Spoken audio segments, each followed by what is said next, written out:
Non, Diomaye président n'a pas de problème avec les autres partis politiques, même APR. Les gens de Diomaye président pur et dur n'ont pas de problème avec même APR. Opposition égale opposition, c'est la redéfinition et la conquête du pouvoir selon les intérêts de chaque parti. Les gens peuvent tomber d'accord. Diomaye président peut aller avec PDS, PS, comme même éventuellement même APR, on ne sait jamais. Mais attendez, parce que là, dans la course où nous sommes et dans la logique des choses, je pense que Pastef risque d'être constitué l'opposition dans l'avenir. mais su fekkee ni si toutefois séparation am si toutefois mu am. Si toutefois. séparation am. Mais est-ce que baale dans l'opposition. est-ce que mun nañ dàq tey jii benn APR bu dem dooleel la coalition Diomaye. Non, mais c'est-à-dire Diomaye dans la conquête du pouvoir. Mais Diomaye lui-même peut s'approcher à beaucoup de partis, dont même APR, on ne sait jamais. Non, APR moom. Non, exemple là, non, je te donne un exemple. D'abord, il va avoir la coalition et l'approche de beaucoup de partis. Et puis, attention, Ngour ne se doit. Le jour que ce problème-là, il y a des ministres qui ne vont pas partir et des DG, et même des députés qui ne vont pas partir. Ah oui. Ah oui. Maanaam bu ñu demee ba choix war a am. Non, bu choix war a am na ñoo xam ne ils resteront avec Diomaye. Mais il y en a qui sont fidèles à Sonko. Fidélité à parce que Ousmane actuellement Ousmane est le messie de la réussite sociale chez eux. Ousmane il peut te transformer tout de suite. Soo nekkoon à la place de Sonko gudduñ toll nii.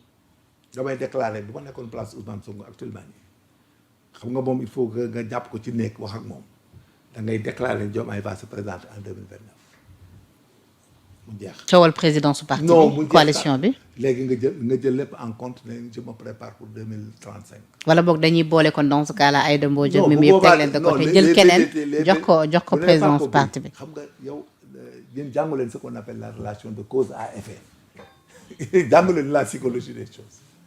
Ce seul terme-là arrête tout ce qui est ça. La dualité de Aïda Mbodj et de Mimi Touré, c'est une dualité en vue de leur candidat en 2029. De la présidence de 2029. Aïda Mbodj cherche à ce que Ousmane soit président en 2029. Mimi Touré, son souhait intrinsèque, c'est que Diomaye continue en 2029. C'est ça la psychologie politique actuellement. Et que maintenant la peur de l'autre côté de Pastef, c'est que Ousmane ne se présente pas. Et ils vont chercher les mécanismes pour qu'il se présente. léegi am na ñu ne ndax mënuñu dem ba mu aboutir ci démission wu PM bi. Non moom laa lay wax dama ne même bu démissionner il va partir dans l'opposition et il va chercher des. mais est-ce possible tey jii démission bi ndax lu ñu mën a. moom sa seule voie et son seul salut c'est de déclarer que Diomaye se présente en 2029. pour cooli fay. ah pour cooli fay cooli day jeex tàkk et puis nag maintenant ñun ñu jàkkaarloo ñu opposé wu.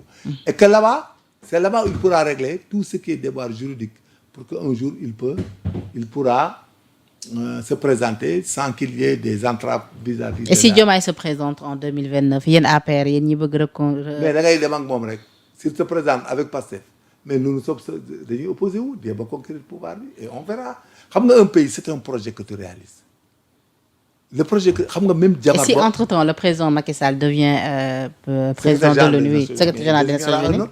La politique c'est une colonie ñun on n'est pas là pour gagner quelque chose tout de suite on est âgé. On va faire une doctrine politique, faire comprendre à les gens, encadrer des jeunes comme ñoom Pape Malick Ndour, ñoom capitaine Ndiaye. Il y en a des jeunes. Et tous ces jeunes-là, un jour, tu seras certifié quand tu auras 75 ans et autres, que tu as contribué à l'avènement au pouvoir, au retour au pouvoir de APR, pour leur montrer la capacité de développer le Sénégal par le projet Sénégal émergent. C'est tout. Amul problème. La politique, c'est pas quelque chose boo xam ne da nga koy lekk dem comme les autres. Comme ñu ma gis nii gisuma ci sama bopp koo joxul mu mer. xam nga ñii koo joxul mu mer.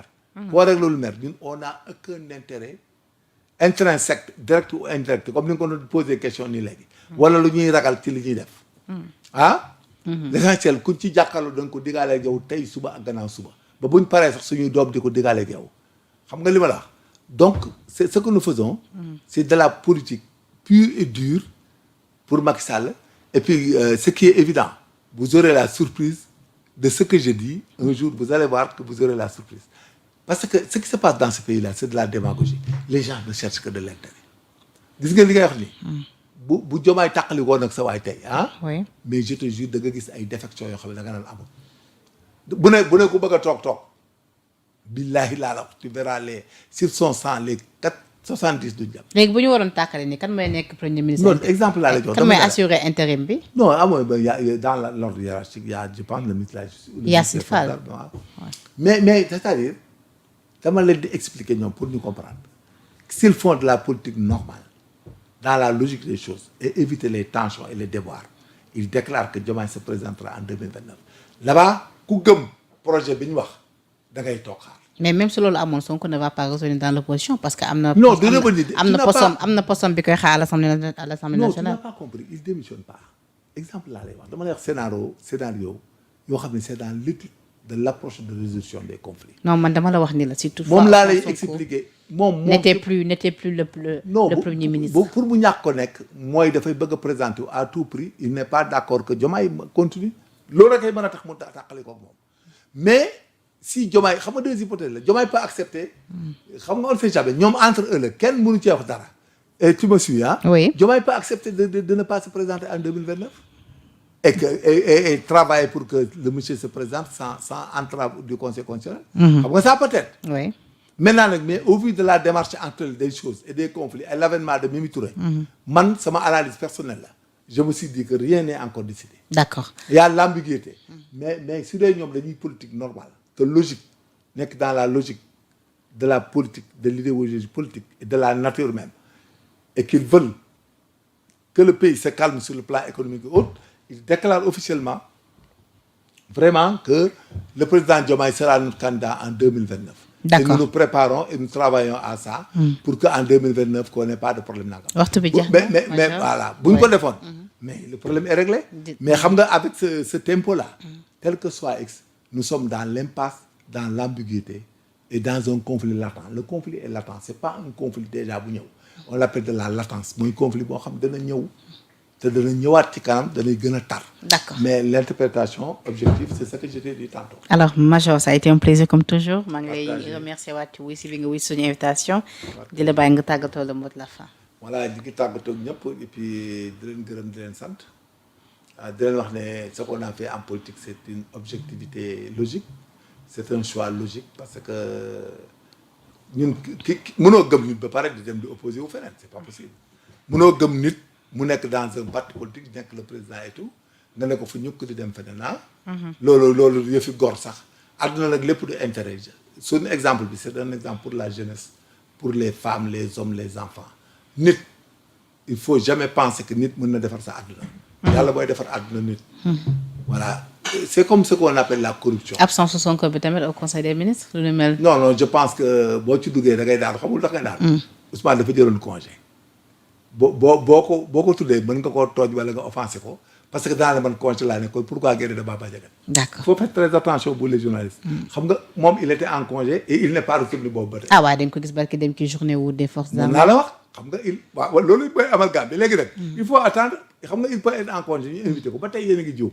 Ah, ça aussi c'est possible. Non, faites très attention avec lui. Parce que les jeux là, les jeux de politiciens, de politique là, c'est tellement subtil. Xam nga tu peux être en congé, mu am ngénte nga ñëw, c'est la même chose. dëgg la mu am ceet nga ñëw quoi. Donc il faut l'observer. Gis nga bu ngeen ko observer ba ngoon. Congé bi dana jeex parce que le conseil de premier ministre doit être déclaré début et fin. D'accord. Voilà, mais ça n'a pas été déclaré. Loolu, on a le droit de le réclamer.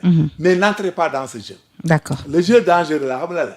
di ci wax ba mu ne la man damaa jël congé nga dem ne damaa daw ak damaa bañ. Il faut pas entrer dans ça. Ouais. Non, n'entrez pas dans ça. D'accord. Maintenant, il nous dira quand il va revenir. D'accord. Alors ça a été un plaisir comme toujours Major maa ngi la koy wax léegi di la santaat ci wuy si bi nga wuy si suñu invitation di remercier suñu téléspectateurs yi safoo les programmes de Sénégal 7 TV di leen jox dig daje ci yeneen i plateau jërë ngeen jëf.